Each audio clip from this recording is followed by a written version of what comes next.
chapter 6. So, if you haven't watched the other ones, you should definitely go watch them. And I was gonna do a different video, but my computer isn't working right now. I don't have any internet, so I'm doing this instead. Let's go. Oh, my mouth is dry. The next day, I sped through my deliveries in record time. It was nearing 2:30, so I hoped Rose would still be at Hilltop playing piano. I careened down the sidewalk while Grub held tight. We returned with a tomato bisque and brownie, hoping to win back Missy Stu for his business. Well, that plus an additional objective, which is why I'd packed an extra brownie. At attention, soldier, Sergeant Porter shouted as we approached. The same nurse from yesterday stood behind him, pushing him through the nursing home grounds. Sergeant Porter, said Grub, jumping off the bike pegs and running toward the old man. I'll need a debriefing on any new intel you've gathered by 1500 hours. Sir, yes, sir. As you were. What may have been a smile quivered across the old man's face. It was hard to tell. His advanced age had given him a permanent scowl. Grub unstrapped his Nerf bazooka and took up position behind some shrubbery near Sergeant Porter, who nodded at him in approval. Every now and then, Grub would make a run for another bush at the old man's command. The nurse and I stood in silence for a moment, watching the unlikely pair guard Hilltop from imaginary foes. I finally cleared my throat and turned to her. She had the same dark features and coppery skin as Rose, only the nurse was a little shorter and plumper. Her eyes looked tired, but her face was kind. Ma'am, I hope you don't mind my brother. He's a little different. She held up a hand. Don't even think of it. He's the first person Blackjack has connected to in weeks, she said, glancing at her charge. I followed her gaze. The man saw us looking at him and yelled, "Why don't you punk lizards stop yapping and give us a hand?" Blackjack, Kumalama, Ka, she called.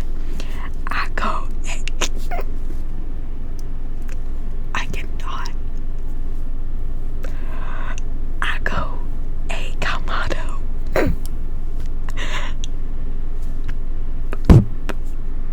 Sorry. Blackjack muttered loudly. What does that mean? I asked. I told him to relax, and he told me that he is relaxed. I grew up in the Philippines, where he was stationed during the war, so we share a few phrases. It's amazing, really. He was almost perfect retention of the Tagalog words he learned 70-some years ago. And then some days he forgets who I am. I don't know how to say it. Alzheimer's. She nodded. Is it bad? She smiled and gave a light shrug. He has good days and bad days, but he recognized your little brother right away, which is great. I thought back to Grandma and shivered. Even though the day was hot, she'd had Alzheimer's, and I hated it, watching her become someone I didn't recognize. Someone who didn't recognize me. I'd miss her before she was even dead, mourning the person she used to be. The grandma who always knew how to make everyone feel loved and special. What's your brother's name? The nurse asked, breaking through the memory. Manuel, but my mom calls him Manny. I call him Grub. And what does he call himself? Private Grub, I said, raising my eyebrows. She laughed, and I noticed she had the same smile as Rose. Of course. She waved at Grub and gave him a salute, then turned back to me. I'm Mary Santos. That's Sergeant John Porter, but everyone calls him Blackjack. I'm thirsty.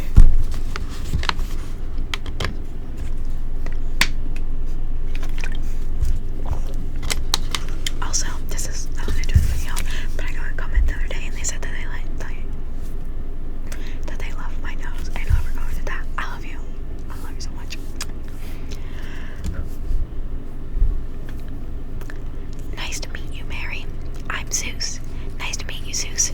Making another delivery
Miss Cowell was like, her profanity upsets the residents and it's inappropriate in group settings.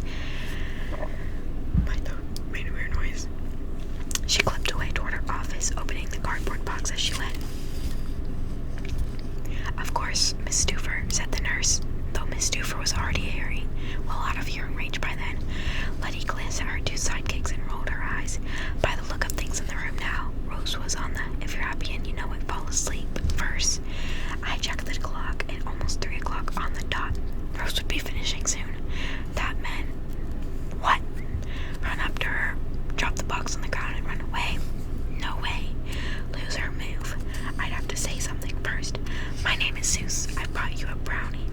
No, too formal. I've been watching you play. I brought you a brownie. That made me sound like a stalker. Hey, what's up? My name's Zeus. Perfect. Then go for the handshake and compliment her playing. Solid plan and smooth as silk. Anything after that would be a bonus. That was my chance. I checked Grub's status. He didn't behind the potted plant as soon as he'd seen Missy. Good. He could hunker down there for now. I'm not going to lie, my heart was pounding out of my chest at that point. Rose finished the song and one of the nurses addressed the residents, telling them that music time was over. The ones that could stood. Wait, what? Oh, the ones that could stood and shuffled past me while others wheeled away. And then it was just the three of us in the room. I was only 10 feet away from the piano. Rose pulled the sliding back cover over the keys and walked toward me. I held out. It's funny. I held up. I'm so sorry. It's funny. I held out the box. It's a brownie.